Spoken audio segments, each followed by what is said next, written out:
Today on the channel, I'm going to show you how to play the song What I Like About You by the Romantics.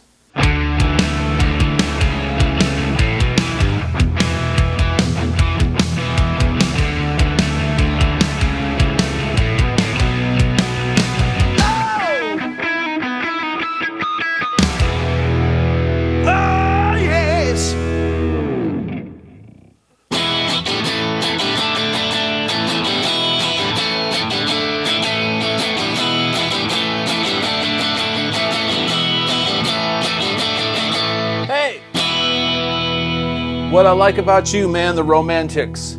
This song is amazing. I love this band. They wrote some of the greatest hits and such energy. It's kind of like 80s power pop punk. I don't know, just great stuff. Anyway, what we're doing today is What I Like About You by the Romantics, obviously. And I'm playing my American Professional 2 Stratocaster. To get the tone in this song, I'm running through my Fractal Axe 8. I've got a Sir Badger setting. I'm running through Pro Tools, and I've got a little bit of stereo delay and reverb. I know this song's kind of dry on the recording, but I like a little bit of sauce on my sound just for production values. This is a great guitar. First of all, to get this tone, I've got this on the American Pro 2 guitar, the tone knob here can be pushed and it pulls out and it runs these pickups in series with each other, and I've got my volume turned back a little bit. So it gets this really nice tone with it. Just the bridge pickup, it's bright like a Strat should be, but with it pushed out, or when you push it and it comes out, it sounds like that. I've got the tone rolled back just a little bit. I've got the volume dialed back just a little bit to get the gain kind of a little crunchier, because this song has to be aggressive. And the reason I'm going over tone so much in the beginning of this lesson before starting the actual the playing part is this song is very critical in this song to get the right tone and the right sound, because it's an aggressive rhythm part, and that's the beauty of this song. It's not just the part and the melody and everything else. It's the actual guitar sound, and that drives this song. And it's got to be crunchy. It's got to be aggressive, but it's got to have that right tone. Otherwise, I just don't think it sounds right. So that's not every song. Do you have to match or mirror the tone exactly like the record? It helps, but this song in particular, especially to get the clarity, because this song relies a lot on clarity in like sus4 chords, like this E sus4, and resolving it. But that grittiness gives the amp headroom, and it gives it, it's not so brittle and not so sterile sounding. You all probably know all this anyway, so I'm going to continue on with a lesson. Now the song starts off with a really cool riff, and the reason I'm doing this lesson, not only because I love this song, I get so many people that ask me, hey, do you know how to play the intro to that song? And I'm like, yeah, I do. And I show it to them, and they're like, oh, that's cool. Show me that again, because it's just kind of weird. So anyway, the intro goes like this.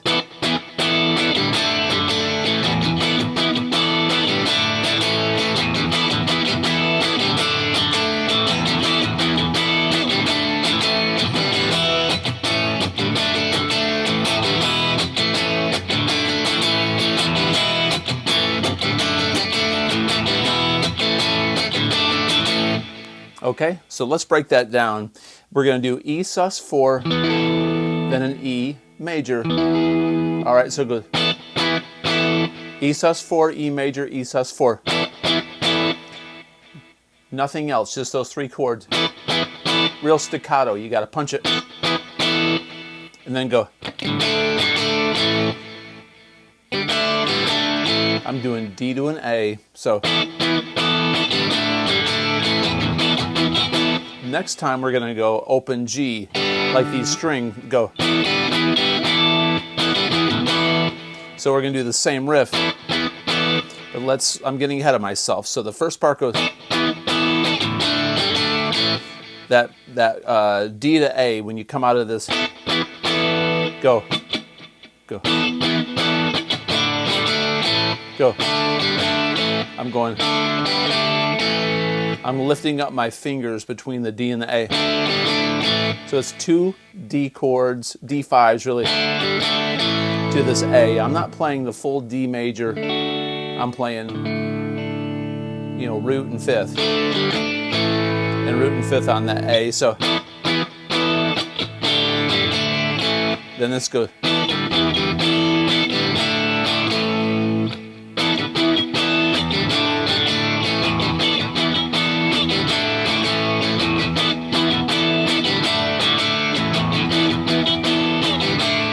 So if you notice, it goes, then the next time it goes. What I mean by that is, then this time it goes kind of straighter.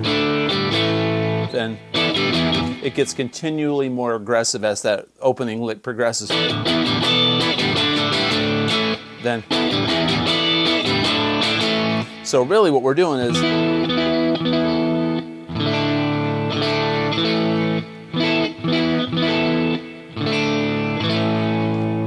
but you got to get those pick slides and these open, this D and the G string.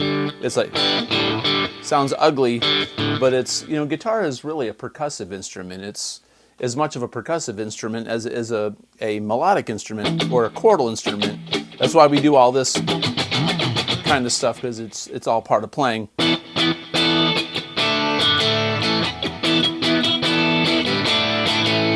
Build up.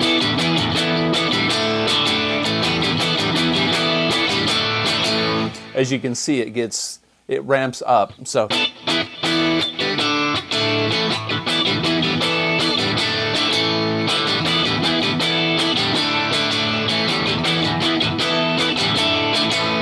I hope that makes sense. So now onto the E, D, E, A, D. Everybody says, oh, this is just like ROCK in the USA. Yeah, it kind of is, but it's a lot cooler in my opinion. But I like both songs, okay? The way it's different than ROCK in the USA is the rhythm patterns are kind of similar, but they're a little bit different. So before the vocals come in, he does this thing that goes. He holds on that D just a little bit longer than the second time. The second time is. So the first time is.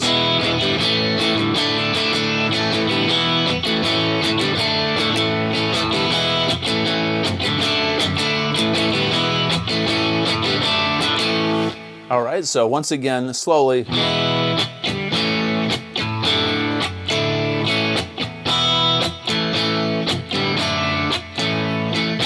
You notice there's a lot of these rakes.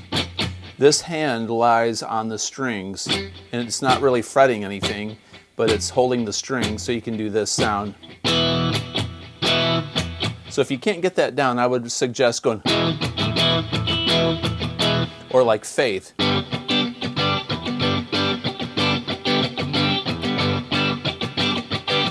You got to get your rhythm down. A lot of my students, I teach them, you know, you got to tap that foot. You got to get that foot going, or your internal meter, and you got to have rhythm. If you don't have that rhythm, it's going to suck.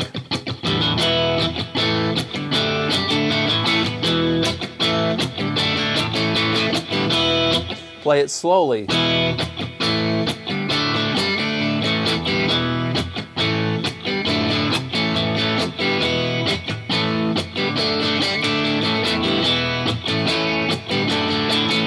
Okay, then the vocals come in, and it's almost like he forgets that there's a difference in the way that he plays it. So during the very first verse and chorus, it's straight.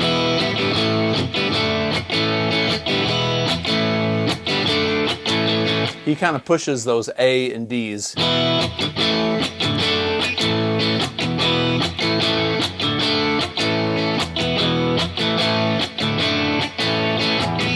So during the verses and the first verse and chorus, he doesn't do the.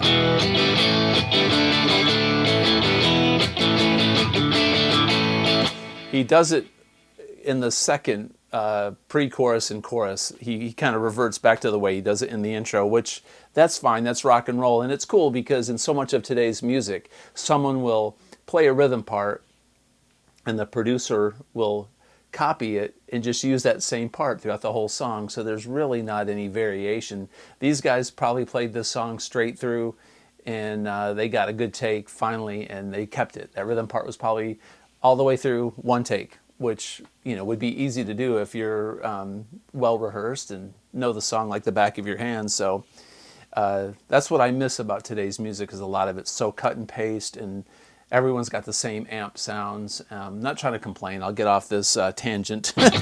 So anyway,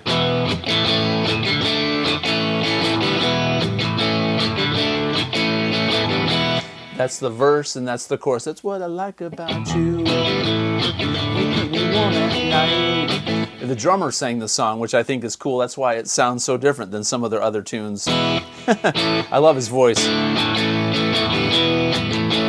It's like singing along with Tom DeLonge. You got to do the accent, you know, at night.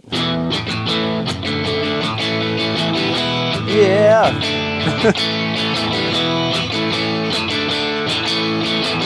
All right, so as the song progresses, you know, it goes through the chorus and it stays with the same rhythm pattern throughout. And then you'll notice somewhere around the second verse, kind of the second chorus before the bridge, he starts going.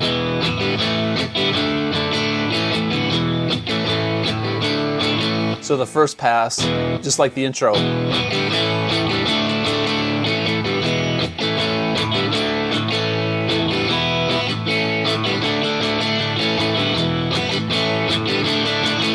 All right, so you got to keep your ears open for that. It doesn't really matter if you do it or if you don't, or when you put it in there, it's rock and roll. But I suggest shaking it up a little bit because, you know, the song is essentially 3 chords, so you got to make do with what you got, right?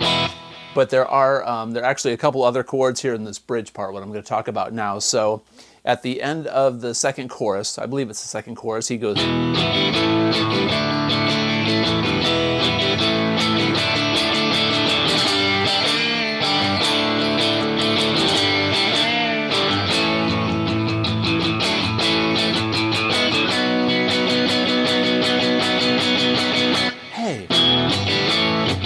All right, so let's talk about that bridge.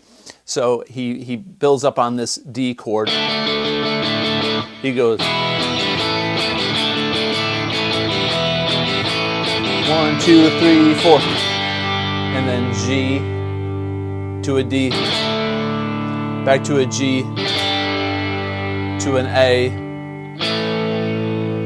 Then he does this D over A, like that.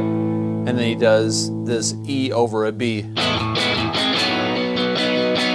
2, 3, 4, 1, 2, 3, and you gotta end on the and of 3, which is critical because that gives that gap in this song and it makes that harmonica solo so much cooler. Little nuances like this in simple songs make hits and they make people want to hear it again. Case in point, this song is still played to this day. And it's been out for 40 years. And it's just as cool, if not cooler, than it was when it came out. So let's go over that bridge again.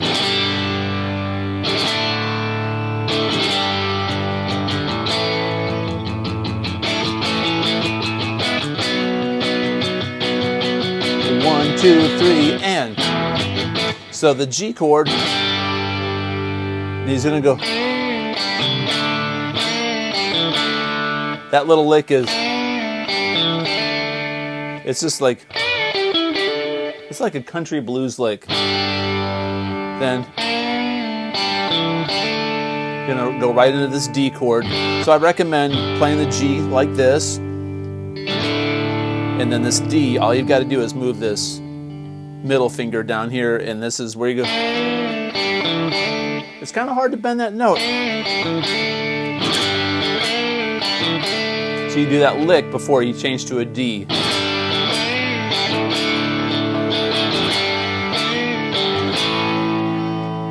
A. Then he goes. He starts off with this E to a B. He doesn't go right to a B. He goes to a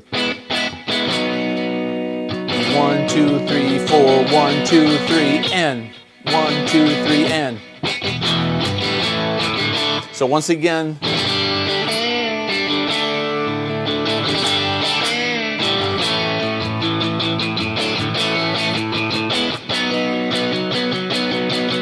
one, two. All right. Hope that makes sense. All right. So then the harmonica solo, if you don't have a harmonica player, the harmonica player is playing off of he's doing kind of an E mixolydian, E minor pentatonic thing, and which works well because they go back to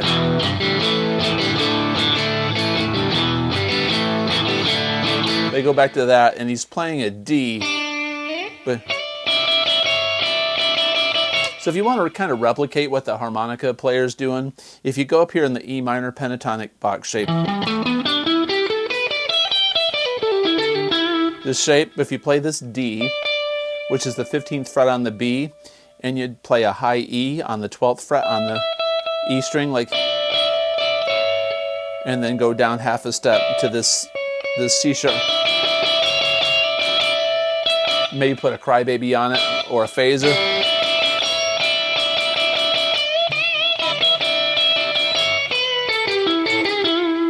You know, you got to keep it simple. If you could shred or wail on this, it wouldn't really matter. You could bring it down here in the root position, you know.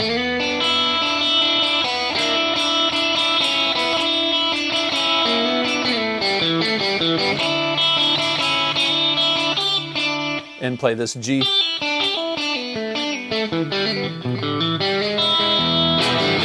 And then do the kind of like a John Fogerty thing. Add this G sharp, because remember they're playing an E major. They're really playing an E5, but it's got this tonality. It's got a major tonality, so it's sort of mixolydian.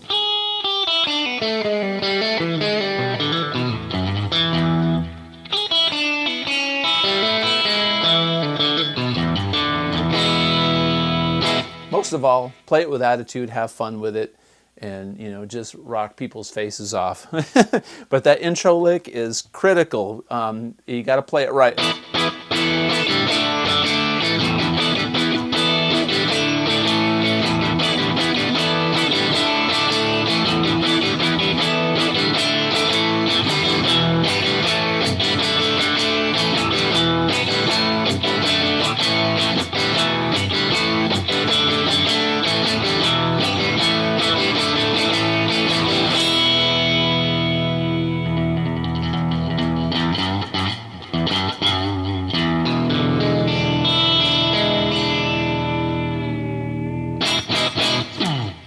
Anyway, that's What I Like About You by the Romantics. Hope you liked this lesson. I hope that it was helpful. If you like this kind of content, please consider subscribing. Comment below, and as always, have a great day. Peace out.